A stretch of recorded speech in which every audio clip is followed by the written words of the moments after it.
an update on Adrian Clayborn, please? Adrian, it's going to be a few days, but wasn't as bad as I initially thought, which is good. He's going to continue. The fact that he's out there working on the bike, that's probably a pretty good sign, I assume, right? I don't know. I guess with a groin, you might or might not be able to do that, even if it was bad. But that we seem to think that it won't be too long. He was getting a lot of work anyway. He wasn't as limited as some of the other guys that have been coming off injuries, right? It was hardly limited at all. He's probably working at about 80% reps. You know, the first team guys, he's probably about 80% up there. So, Coach, you know, he got injured last year. Everybody kind of got injured maybe around the same time. Revis in the third week, Clayborn against Dallas. But he seemed to rebound the fastest. Was it the type of injury he had, or is it just a situation where he as a person was able to get over the injury a little faster than even Davin and some of the other guys? well, I think everybody's different and every injury is different. You know, you group them into categories, ACLs, MCLs, patellas, all those things. But I mean, you know, within that, there's different degrees, there's different things that have to be done. And that may be the primary thing, and there can be some secondary things. So I think it's dangerous to group people and their recovery times in the same grouping, you know.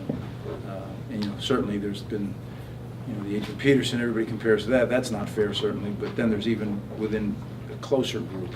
It's just everybody's different. And you just, you know, we're blessed that we have great doctors and I think the best trainer in the league, and Todd Torricelli. So that helps us a ton.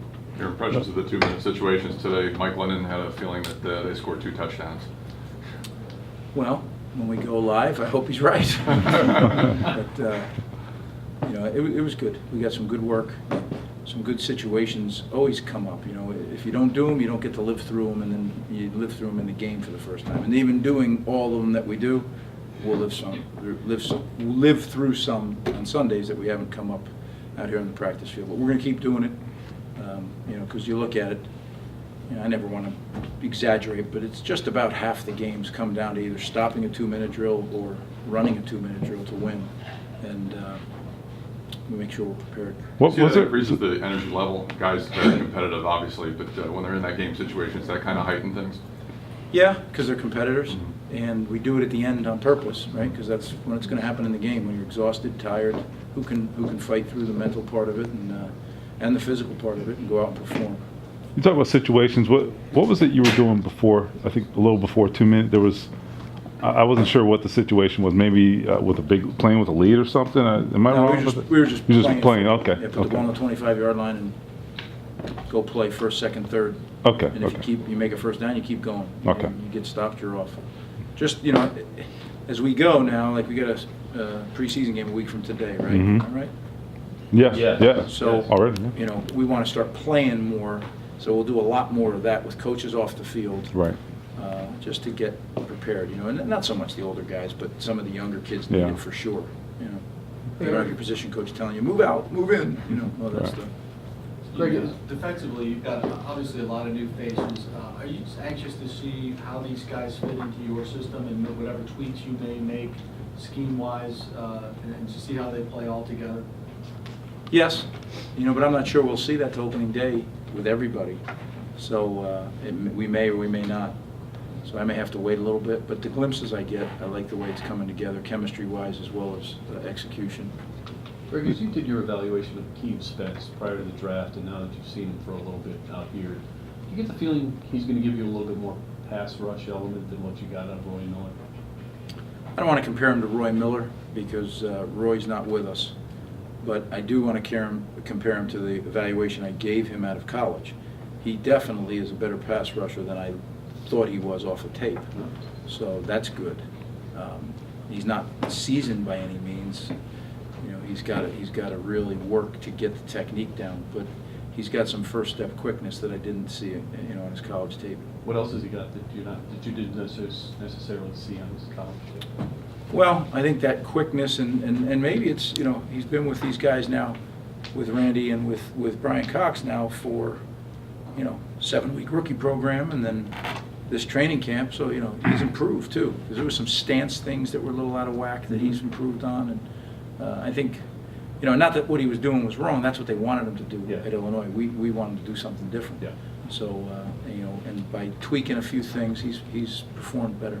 The young corner Melvin, can you tell us just about his skill set? Seems like a big kid, but what is the skill set there? And he's earned some reps, obviously.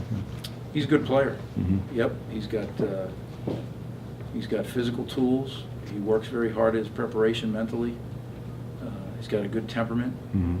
And I think he's got a chance to be a good player. Now, it's a lot of pressure on an undrafted rookie, but hey, every day he goes out there and practices, does a good job. If he can keep stacking those on top of him, he's got a chance.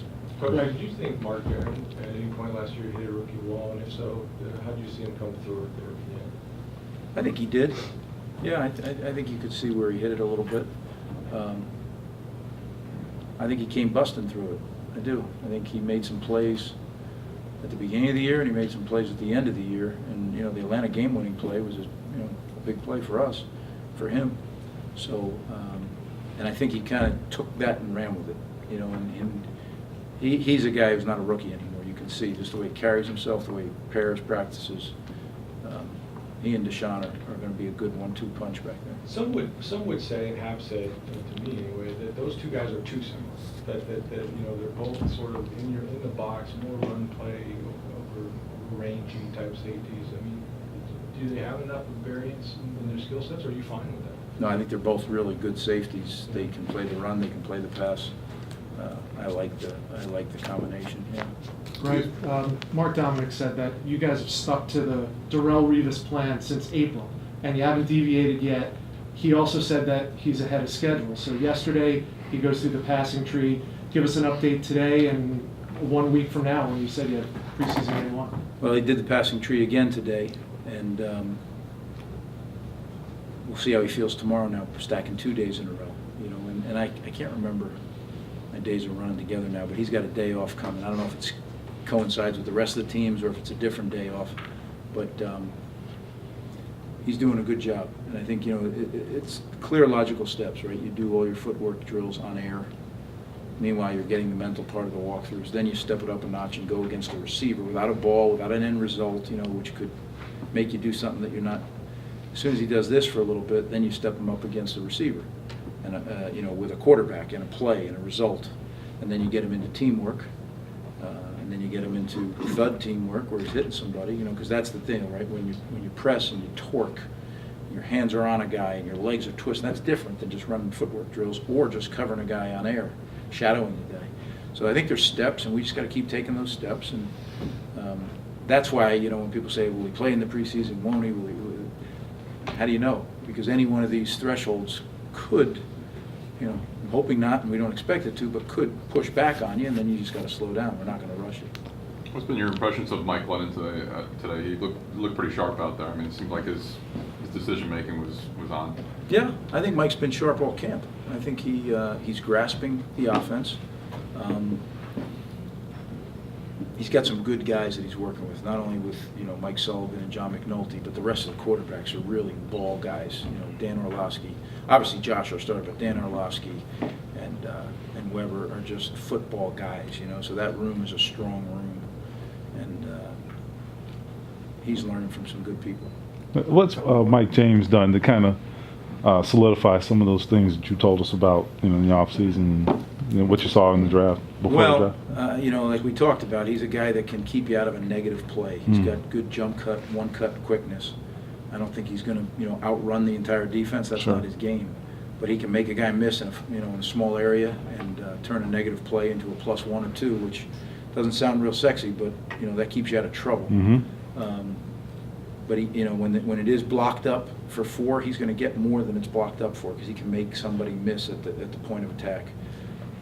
Special teams, I anticipate he's going to be a good player. Now, until we do it live in a game, I can't say definitely, but all signs point that way, which he needs to be, and we need to have that. I've talked about that. Your backup running backs have to be able to help you on special teams. That's the athletic build that should. Mm-hmm.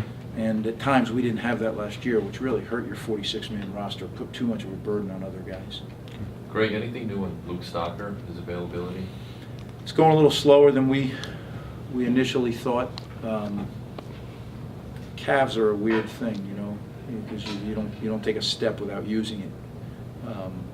Yet you want to use it. You don't want to take all the weight off it, so it sometimes takes a little longer to heal. But I really can't tell you when that's going to be.